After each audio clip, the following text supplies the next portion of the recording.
Hi everyone, welcome to back benchers physics. मेरा नाम है शिवांगी एंड आज हम करने वाले हैं सेमीकंडक्टर्स के 2025 में पूछे गए प्रीवियस ईयर क्वेश्चंस। इससे पहले मैंने पूरा सेमीकंडक्टर 3 पार्ट्स में कवर करा दिया है, 1, 2 एंड 3। तो अगर आपने वीडियो नहीं देखी है तो पहले उसको देखो। बहुत सारे प्रीवियस ईयर क्वेश्चंस तो इन्हीं वीडियोज में ही कवर हो गए हैं, है ना। इसलिए मैंने बहुत सेलेक्टिव डाले हैं कि ठीक है, जिनके कॉन्सेप्ट्स अगर आपको समझ नहीं आए तो वो दोबारा से रिवाइज हो जाएंगे।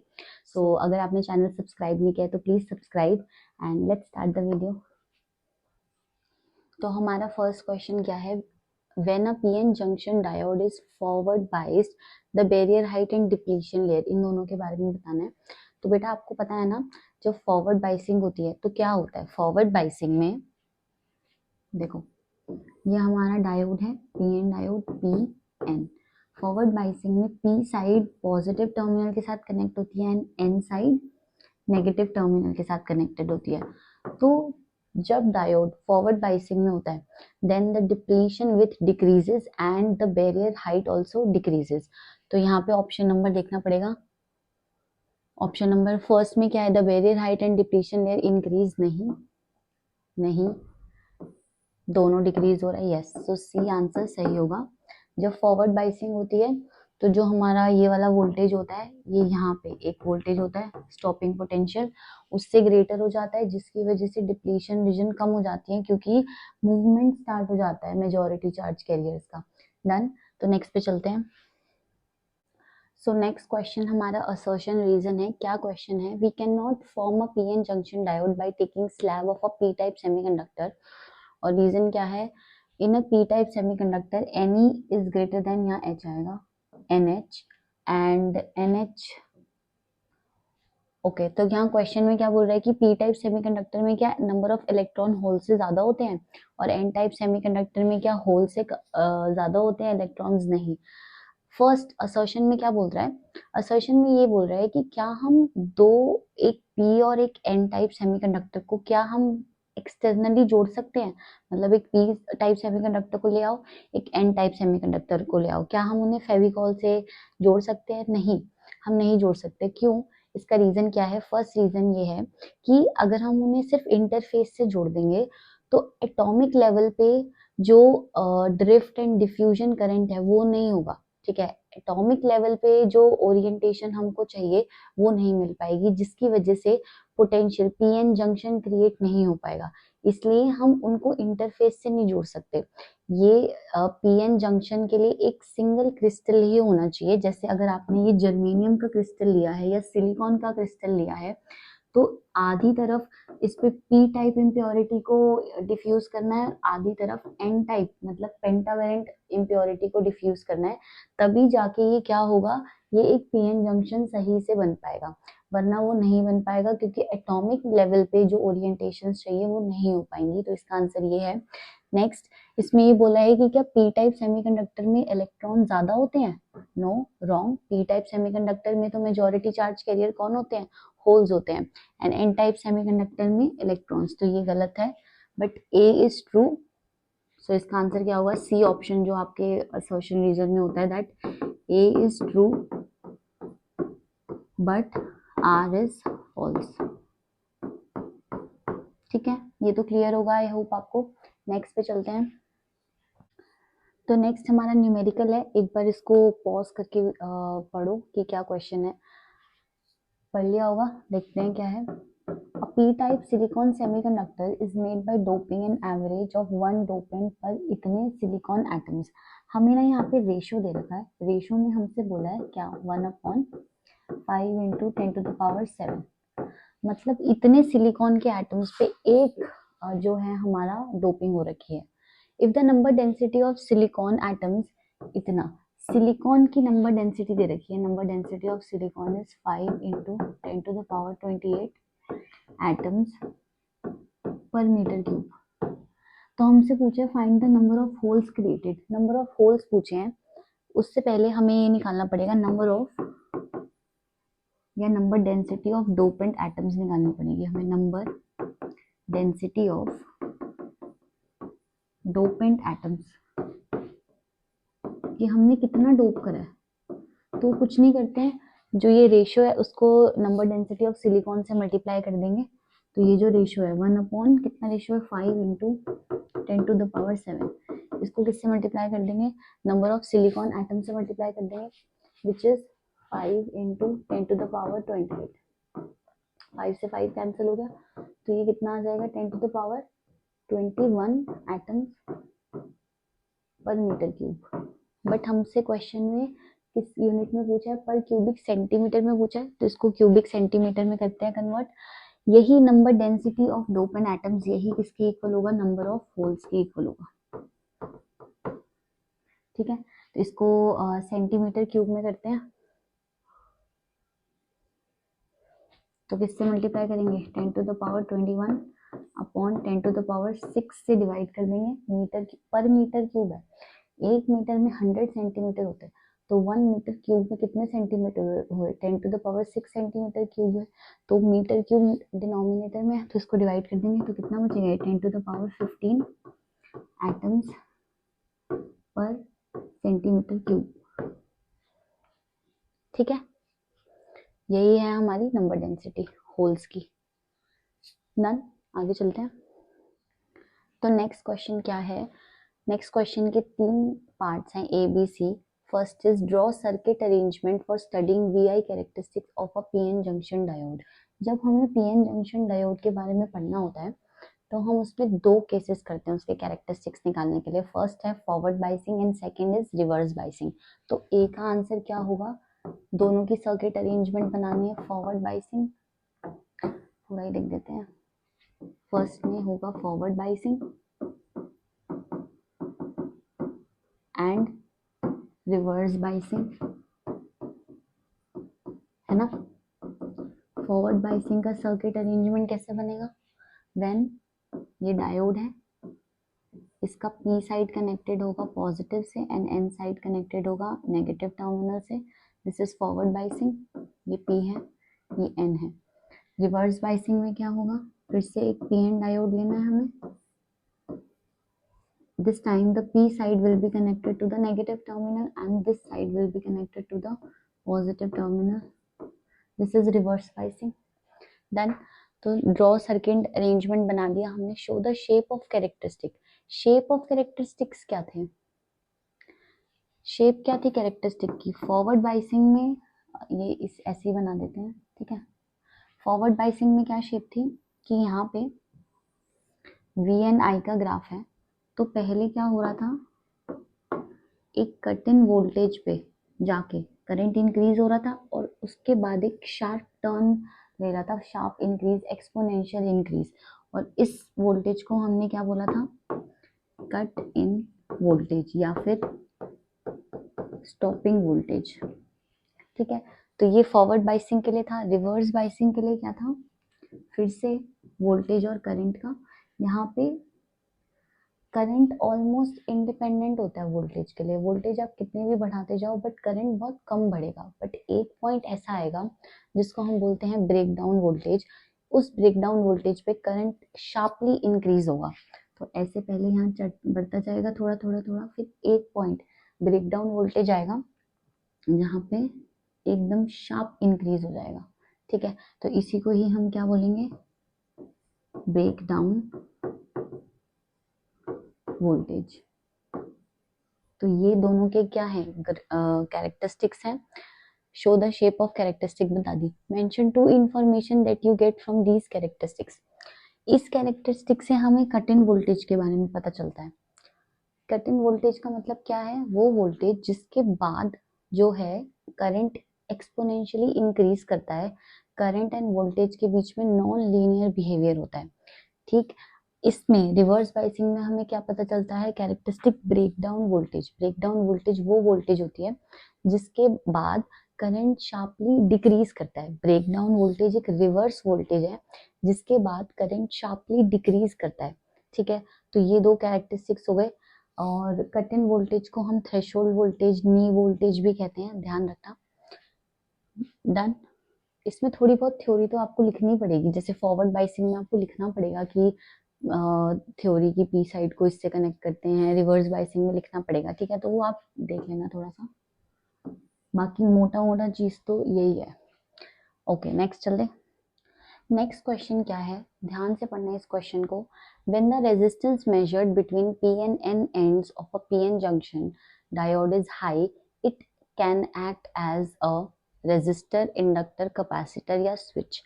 बेटा इसमें क्या बोला है, एक पीएन जंक्शन डायोड है, ठीक, ये इसका पी है और ये इसका एन है।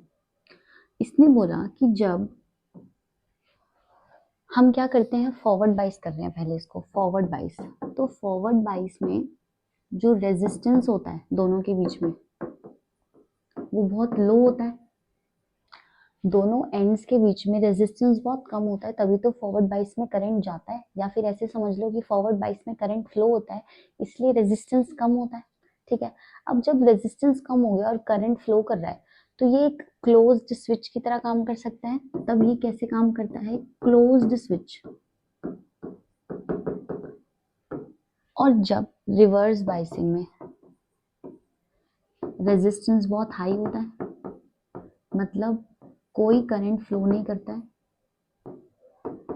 तो सर्किट खुल गया। अगर करंट ही फ्लो नहीं कर रहा तो सर्किट खुल गया, तो ये कैसे काम करेगा, ओपन स्विच की तरह।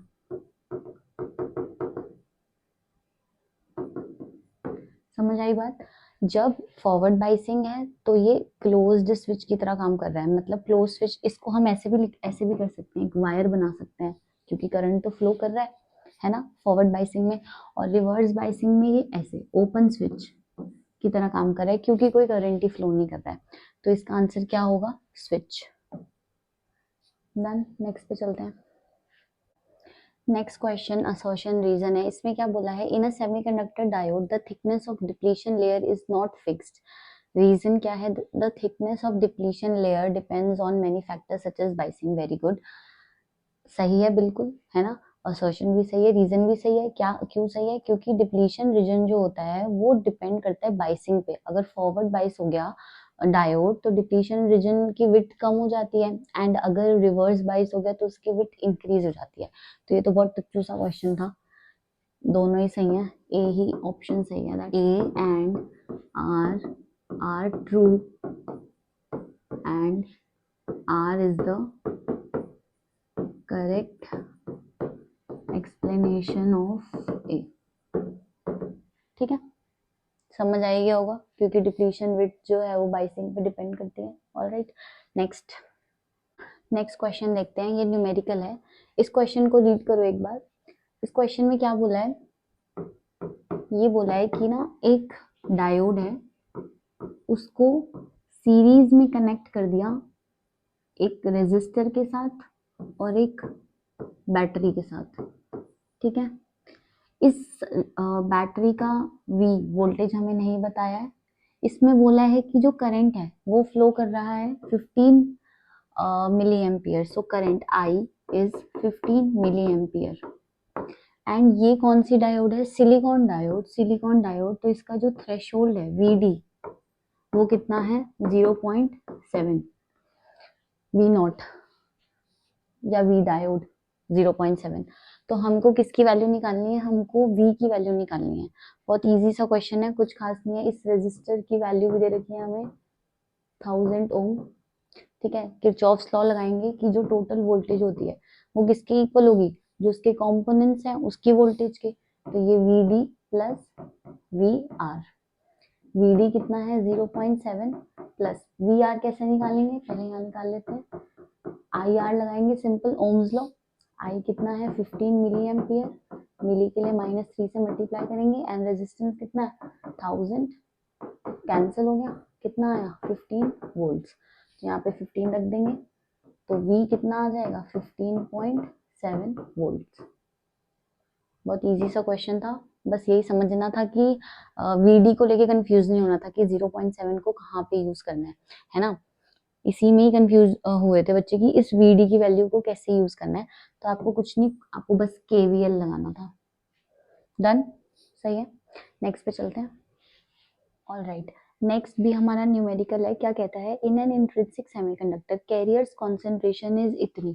कैरियर कॉन्सेंट्रेशन का मतलब क्या होता है हमारा, कैरियर कॉन्सेंट्रेशन मतलब Ni की वैल्यू दी है आपको 5 इंटू 10⁸ पर मीटर क्यूब ऑन डोपिंग। फिर उस इंट्रिंसिक सेमीकंडक्टर को डोप कर दिया, डोपिंग करने के बाद द होल कॉन्सेंट्रेशन बिकम्स इतना, मतलब अब होल की कॉन्सेंट्रेशन दिया है 8 इंटू 10⁻12 पर मीटर क्यूब।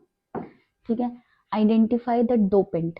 बेटा जब इंट्रिंसिक सेमीकंडक्टर होता है तो इंट्रिंसिक सेमीकंडक्टर में इलेक्ट्रॉन और होल्स की कॉन्सेंट्रेशन इक्वल होती है, और वही किसके इक्वल होती है, Ne is equal to NH is equal to Ni, यही होता है ना इंट्रिंसिक सेमीकंडक्टर में। तो अब यहाँ पे देखो, जब इंट्रिंसिक था, जब कोई डोपिंग नहीं थी, तो यही किसके इक्वल होगी, NH के, NH डैश लिख दो इसको। बट अब न्यू कॉन्सेंट्रेशन क्या बन गई, इतनी, मतलब होल्स इंक्रीज हो गए ना, पहले इतने थे अब इतने हो गए, इंक्रीज हो गए, तो मतलब हमने कौन सी इम्प्योरिटी ऐड करी होगी, हमने ट्राईवैलेंट इम्प्योरिटी ऐड करी होगी, तभी तो होल्स इंक्रीज हुए। अगर पेंटावैलेंट करते तो क्या होता, इलेक्ट्रॉन्स इंक्रीज होते। पर क्वेश्चन में क्या दिया कि होल्स की कॉन्सेंट्रेशन बढ़ी है, तो सबसे पहले हमसे फर्स्ट क्वेश्चन में यही पूछा है, identify the type of dopant. तो इसका आंसर क्या होगा, ट्राईवैलेंट इम्प्योरिटी, या हमारा डोपेंट कैसा है, ट्राईवैलेंट एटम है। Second, the extrinsic semiconductor. अब जब ट्राईवैलेंट इम्प्योरिटी डाली है तो कैसा एक्सट्रिंसिक सेमीकंडक्टर बनेगा, कैसा बनेगा, पी टाइप, तो पी टाइप बन गया। ठीक है, नेक्स्ट में क्या पूछे, calculate the electron concentration. All right, electron की कॉन्सेंट्रेशन निकालनी है, ये ए पार्ट है। देखो एक फॉर्मूला याद है, NH is equal to Ni square, है ना। Ne कैलकुलेट करना है, Ne इसको नीचे ले जाओ, Ni square upon NH।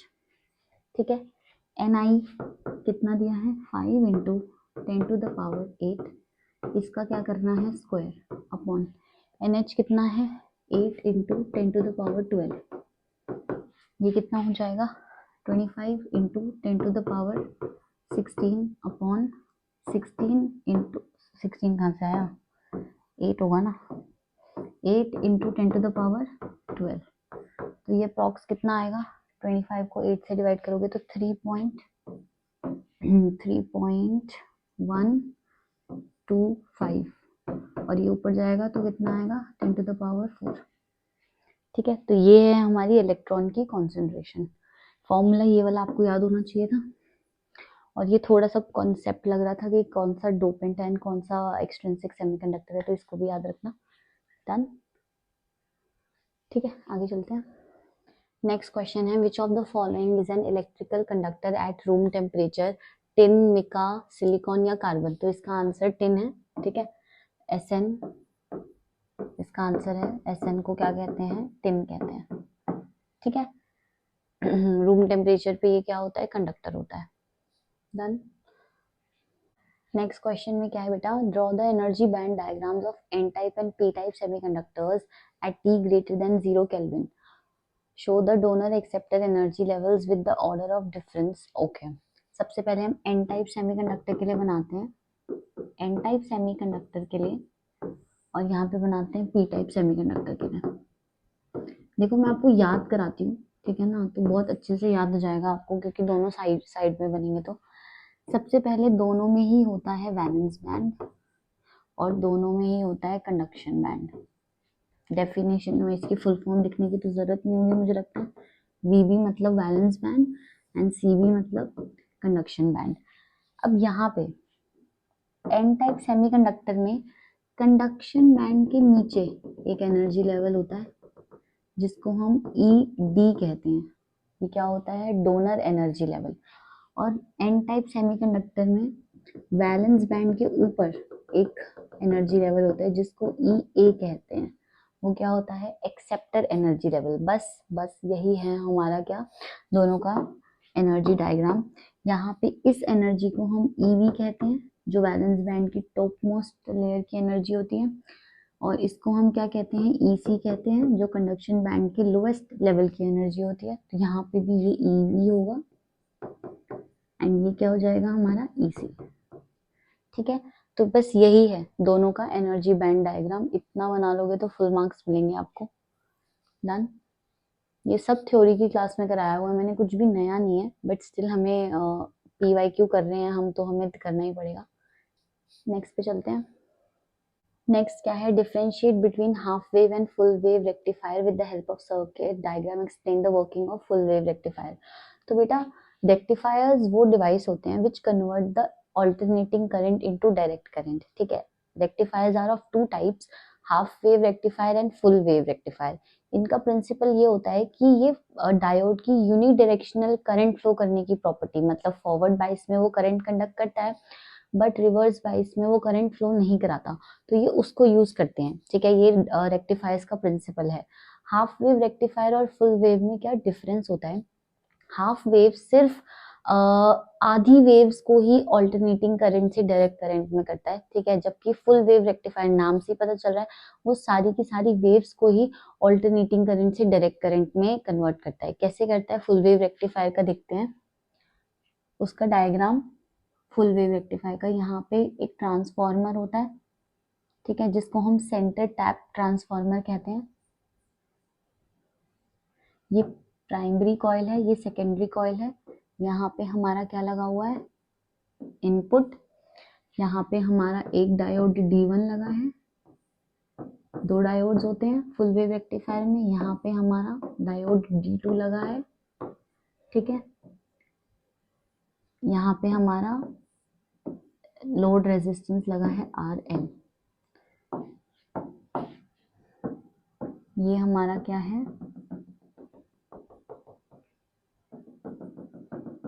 Centre tap transformer, centre tap transformer. इसकी वर्किंग कैसे होती है,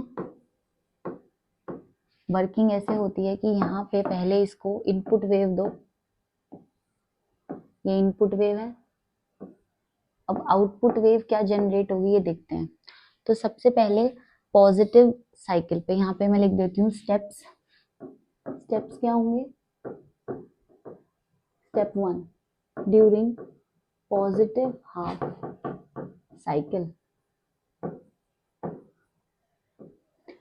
जब इस करंट की पॉजिटिव हाफ, सिर्फ ऊपर वाली साइकिल वर्क करेगी, है ना, ये हमारा इनपुट आएगा, तो क्या होगा उस केस में, उस केस में यहाँ पे पॉजिटिव आएगा एंड इसकी वजह से यहाँ पे भी म्यूचुअल इंडक्शन से यहाँ पे भी पॉजिटिव आएगा, यहाँ नेगेटिव आएगा और यहाँ पे भी नेगेटिव आएगा, ठीक है। तो डायोड D1 जो होगा ऑन हो जाएगा। कैसे ऑन होगा, ये इसका P है और इसका N है, तो ये डायोड D1 का जो P साइड है वो पॉजिटिव से कनेक्टेड है, इसलिए D1 क्या हो जाएगा ऑन। और यहाँ पे देखो जो डायोड D2 है इसका P नेगेटिव से कनेक्टेड है, तो ये क्या हो जाएगा ऑफ। तो during positive half cycle D1 हमारा ऑन होगा एंड D2 क्या होगा ऑफ।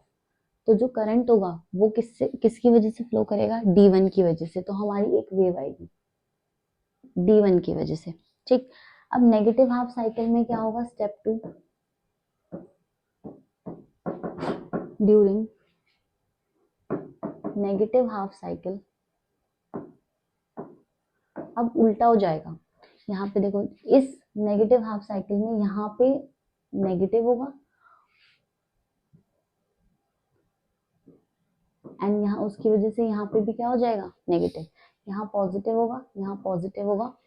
तो ये जो नेगेटिव है तो P नेगेटिव के साथ कनेक्टेड है, तो D1 क्या हो जाएगा ऑफ एंड यहाँ पे ये इसका P D2 का पॉजिटिव के साथ कनेक्टेड है, तो ये क्या हो जाएगा ऑन हो जाएगा। तो इस केस में D1 हमारा ऑफ होगा एंड D2 क्या हो जाएगा ऑन, ठीक है।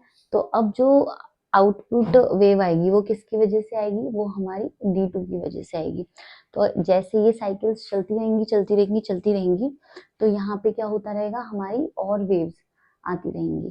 तो ये होता है हमारा फुल वेव रेक्टिफायर। सब कुछ थ्योरी की क्लास में कवर हो चुका है, अब तो बस ये फॉर्मेलिटी है कि करना है, ठीक है। थ्योरी की क्लास में सब कुछ करा दिया मैंने, लेक्चर नहीं देखा तो प्लीज जाके देख लेना।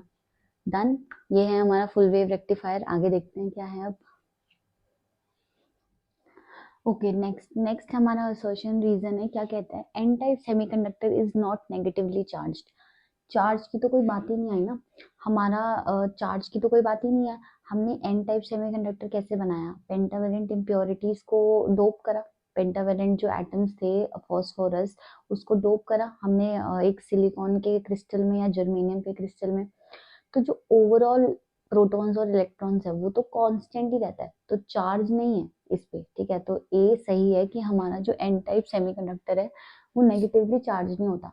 रीजन देखते हैं, neutral pentavalent impurity, neutral pentavalent impurity, neutral मतलब जिसपे कोई चार्ज नहीं है, पेंटावेलेंट इम्प्योरिटी मतलब जिसके वैलेंस इलेक्ट्रॉन्स 5 हैं।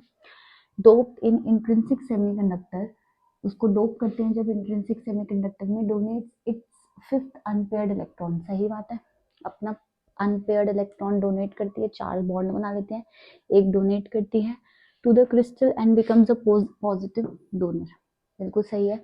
तो ए ऑप्शन करेक्ट होगा, ठीक है। Assertion is true and the reason is the correct explanation. मैं लिख देती हूँ A and R true and R is the correct explanation of A, ठीक है। आगे चलते हैं। Next is what are majority and minority charge carriers of p type and n type semiconductors?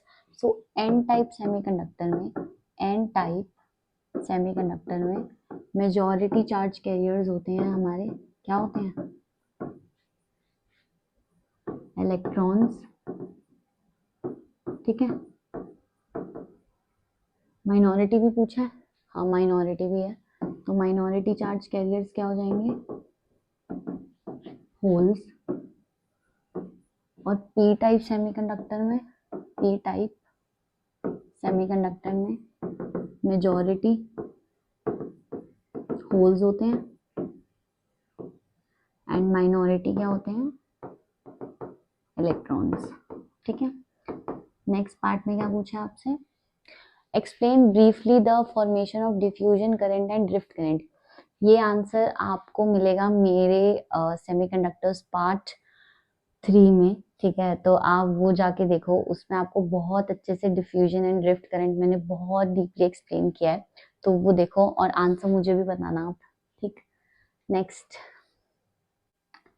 Next है हमारा असर्शन, रीजन क्या कहता है, the impurities in P type silicon are not pentavalent atoms. P type का silicon है, P ही दे दिया, पी टाइप दे दिया, बता दिया एक्सट्रिंसिक सेमीकंडक्टर कौन सा है, पी टाइप का है, तो वो पेंटावेलेंट कैसे हो सकता है, ट्राइवेलेंट होगा ना। बट यहाँ देखो, इसको गलत मत कर देना, ये नॉट नॉट लिखा है, नॉट को ध्यान से पढ़ना है, ऐसा मत कर देना कि यहाँ पढ़ा कि पी टाइप और पेंटावेलेंट तो गलत, नहीं ये सही है क्योंकि यहाँ नॉट लिखा है ना। ध्यान से पढ़ो, the impurities in P type silicon are not pentavalent atom, मतलब ये तो सही बोल रहा है कि नहीं होती पेंटावेलेंट एटम, क्यों नहीं होती, द रीजन देखते हैं, द होल डेंसिटी, जो होल डेंसिटी मतलब NH होती है पी टाइप सेमीकंडक्टर में, is almost equal to the accepted density. क्या ये एक्सेप्टेड डेंसिटी की इक्वल होती है, बिल्कुल होती है, ठीक है। तो इसका आंसर क्या हो जाएगा, option number A is correct, assertion is correct and reason is the correct explanation, ठीक है। तो आज का हमारा लास्ट क्वेश्चन ये है, असर्शन रीजन। असर्शन ये कहता है कि a hole is an apparent free particle with effective positive electronic charge. Yes it is true, hole एक फ्री पार्टिकल होता है और होल पे कैसा चार्ज होता है, पॉजिटिव चार्ज, क्योंकि इलेक्ट्रॉन निकल जाता है तो होल क्रिएट होता है ना। तो ए तो ट्रू है। रीजन देखते हैं, a hole is not necessarily a vacancy left behind by an electron in the valence band, ये तो गलत है ना, होल ही तो क्या होता है, वैकेंसी होती है, तो असर्शन तो सही है बट हमारा रीजन क्या है, गलत। A is true but R is false, option number C जो होता है, ठीक है। तो आज की क्लास में बस इतना ही, 2-3 क्वेश्चंस और थे बट वो सब कुछ मैंने ना थ्योरी वाले उसमें कवर करा दिया है, बट आपको जो PDF मिलेगी डिस्क्रिप्शन में उसमें वो वाले क्वेश्चंस भी मैंने डाल दिए हैं कि आप प्रैक्टिस कर लेना, ठीक है। अगर नहीं आए तो फिर वो भी सॉल्व कर लेंगे हम। बाकी अगर वीडियो पसंद आया तो please like share and subscribe. अगला चैप्टर है हमारा electromagnetic waves, so stay tuned and all the best.